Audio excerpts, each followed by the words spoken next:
talking about pre and post workout nutrition.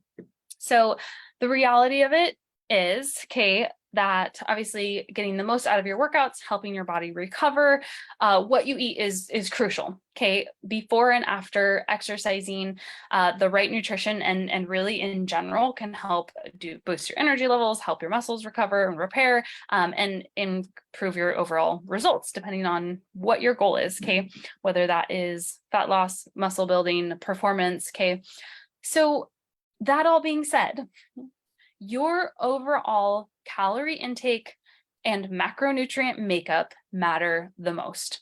If these are not dialed in, please don't be stressing about your pre and post workout meals.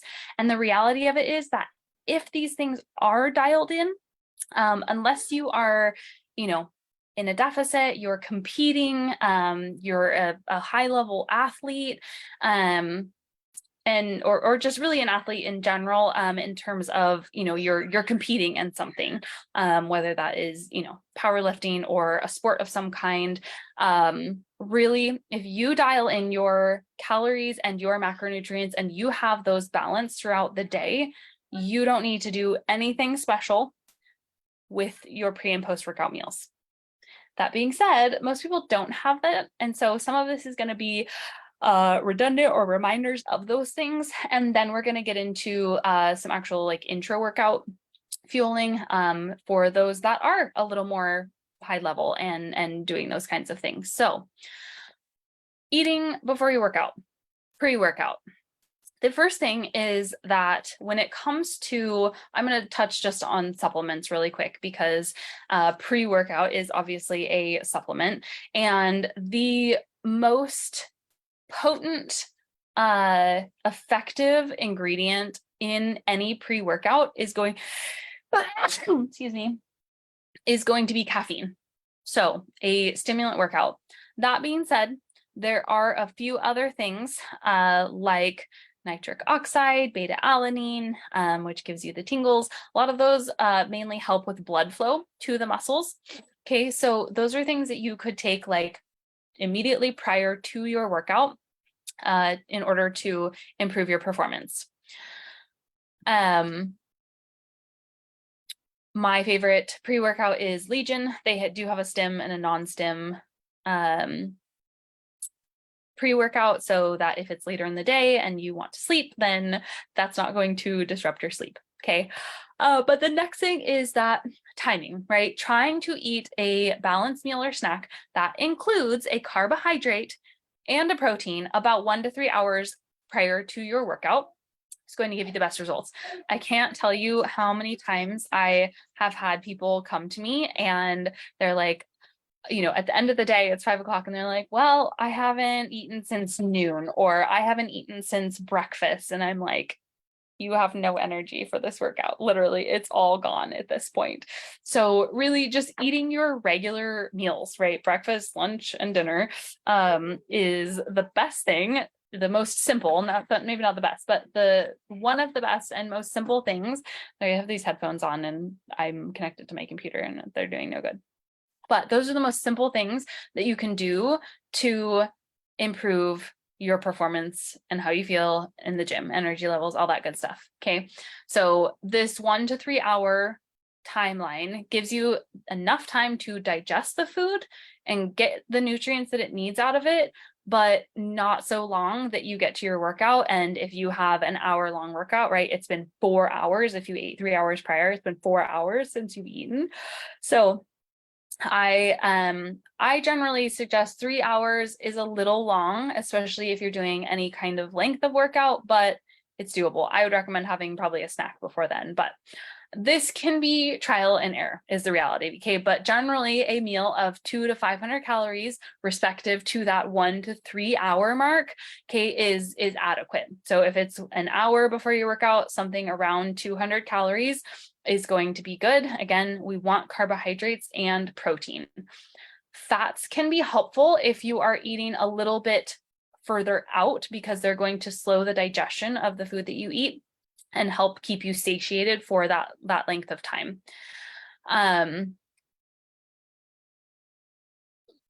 So Sarah just asked, what if you work out within an hour of waking up?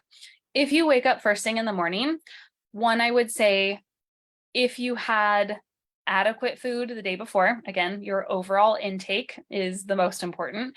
But if you go work out, and I've done this as well, I'm not doing this now, but even something like a piece of toast and then like sipping on your protein shake or something like that, a piece of fruit, a hard-boiled egg, having a little something if you can is ideal.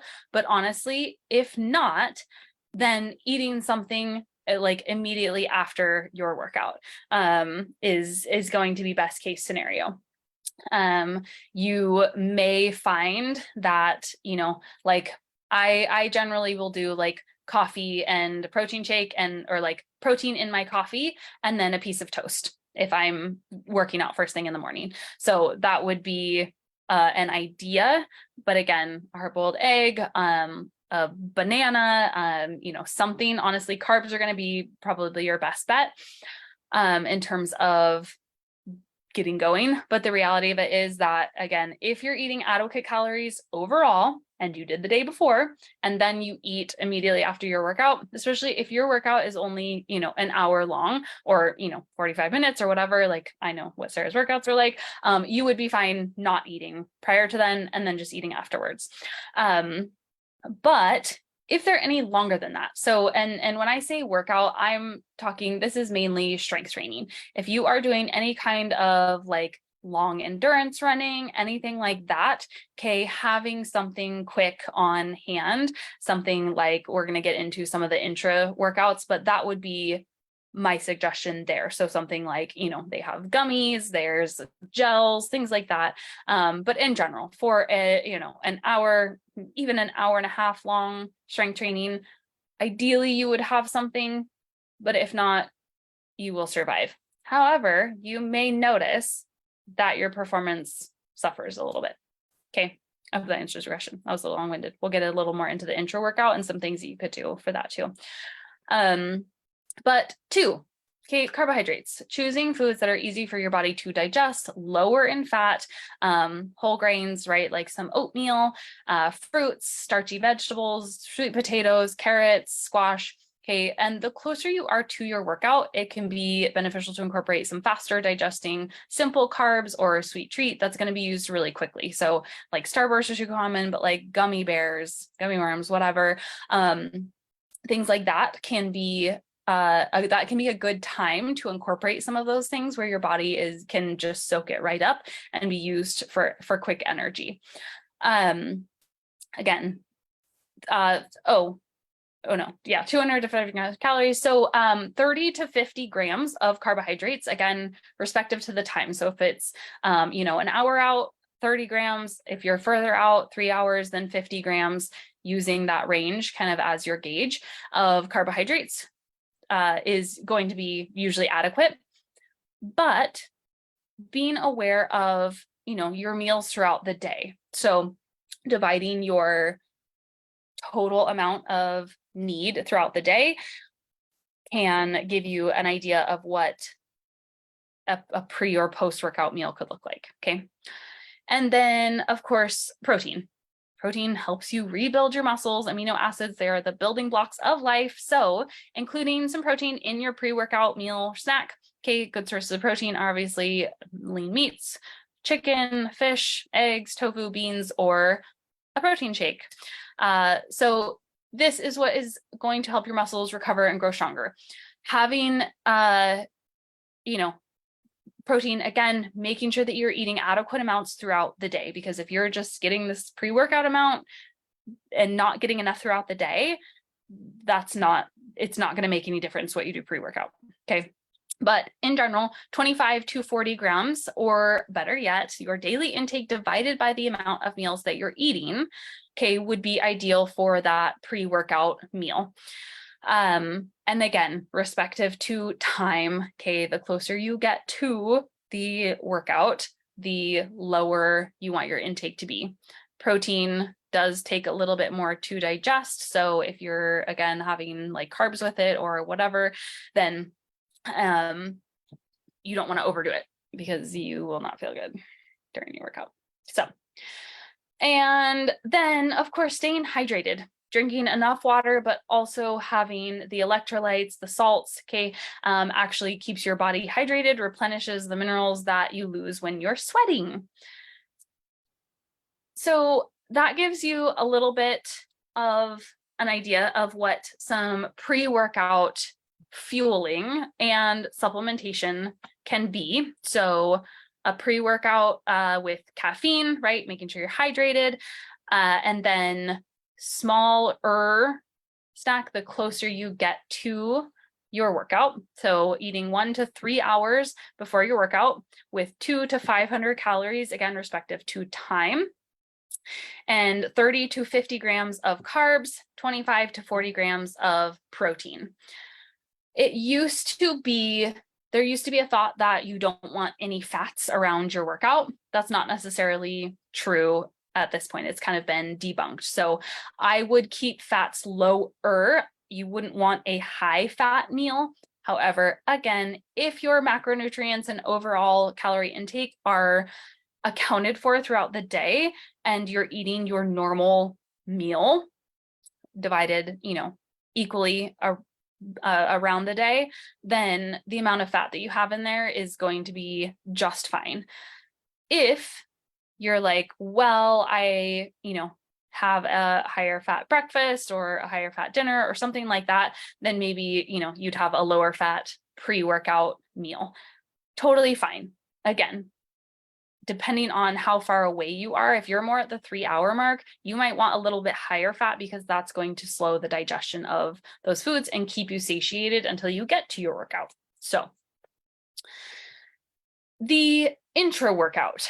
So again, this is something that most people do not need to worry about. They're not training hard enough or long enough. But that being said, if you are in a deficit, if you are doing some endurance training, you are incorporating, longer runs or training for long periods of time, you're competing in something, then this is something that you may want to utilize to improve your performance. Okay.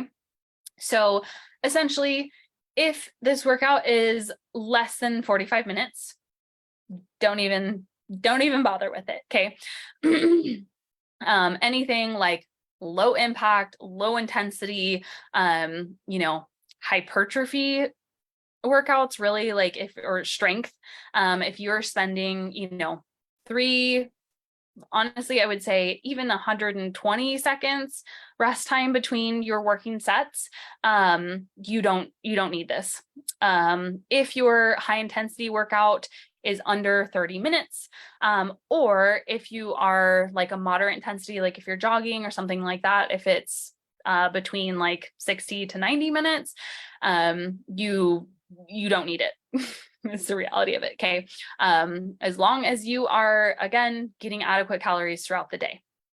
So if you're not, then maybe this would actually be pretty beneficial to you. The reality of it is, though, if you are in a deficit, you're going to be wanting to be getting more quality, like carbohydrates, versus these quick digesting, like intracarb things, like it's glucose and dextrose are the most common things that are used. So those are not, there's no nutrients in them. They're not nutrient dense foods. So especially if you are in a deficit, you don't want to utilize those when you don't need them. Okay. So, the reality of it is, though, if you are training, again, you are in a high deficit, you have long, high intensity workouts, okay, you can consume, like I said, quick digesting carbs. Usually it is like dextrose or glucose. Those are the two most common. You can get them in like drinks, but you could also do, like, again, Starburst, gummies, think candy, like, gosh, name some candy. You like Runts? Sure, do some Runts. Things like that are easily digestible, okay, and they're going to quickly shuttle that energy to your muscles, okay. This also can basically help shift, okay, the fuel that your body is using. Okay, so when you are, say, long distance running, okay, after like 90 minutes, basically your glucose, your glycogen is completely depleted, and that's like can be like bonking is a term that's used, but hitting a wall, your legs feel like lead. Also you can feel that in your HIIT workouts or powerlifting, right? But basically once you have expended your glycogen reserves, okay, your body starts to conserve that energy. That's when you start to feel tired. You start losing your strength. Your brain starts like getting weird, right? Because your brain uses glucose to function. Glycogen is our main source of fuel. I think 30% of your carbohydrates throughout the day actually goes to your brain. So this is, like I said, where you can use some of those intra-workout carbohydrates.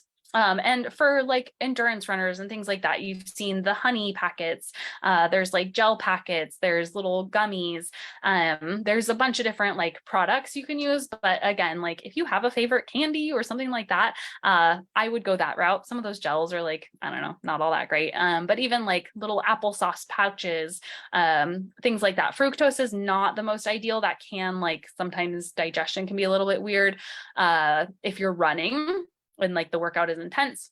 I would go for, like I said, something a little bit quicker, less fiber. The fructose is not ideal. But essentially, obviously, it can boost your performance. It reduces the mental fatigue, and it helps you recover. So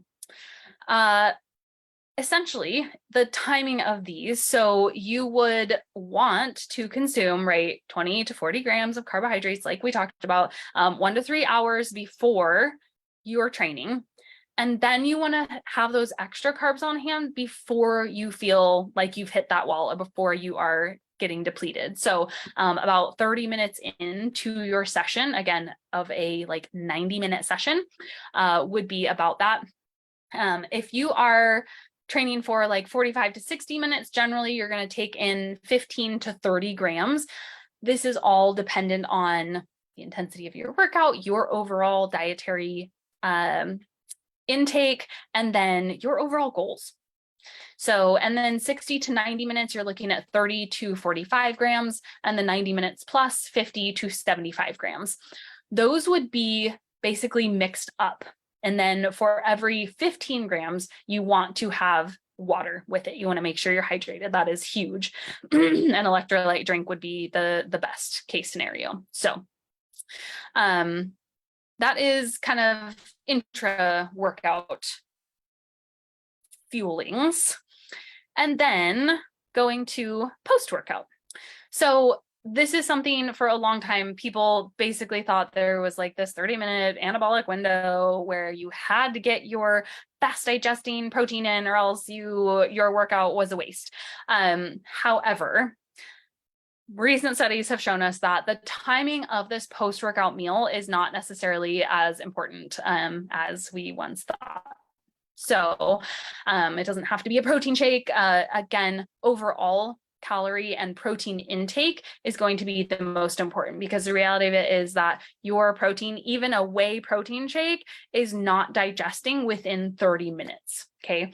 So what we know now is that really you have about a 2-hour window, ideally, to get a solid meal in. And we want a combination of high quality proteins and quality carbohydrates. So there have been studies done where they did just a protein shake, or just, they've done studies on just protein shakes. They've done studies on protein shakes and, carbohydrates, supplements.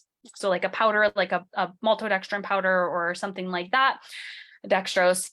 And then they have done studies on real food. Okay. So like, and they versus this. Okay. Real food and whole foods actually perform better overall. So that is what I would suggest, is having a whole food meal. Okay. Get a decent protein, get some carbohydrates in.